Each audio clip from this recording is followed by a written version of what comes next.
నేనిప్పుడు ఎక్కువగా ఎవరికీ దగ్గరవడం లేదు. ఎందుకంటే ఎవరినైతే మనస్ఫూర్తిగా మనవాళ్ళనుకున్నానో లోపలంతగానూ విరిగిపోయాను.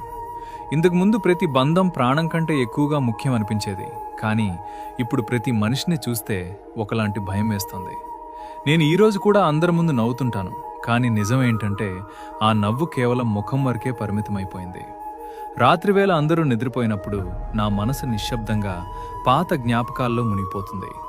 ఒక్కోసారి అనిపిస్తుంది నా లోపల ఎంత బాధ ఉందో ఎవరైనా అర్థం చేసుకుంటే బావుండు అని.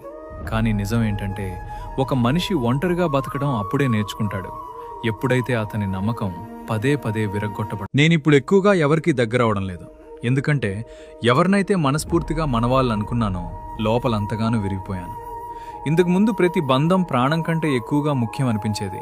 కానీ ఇప్పుడు ప్రతి మనిషిని చూస్తే ఒకలాంటి భయం వేస్తుంది. నేను ఈరోజు కూడా అందరి ముందు నవ్వుతుంటాను.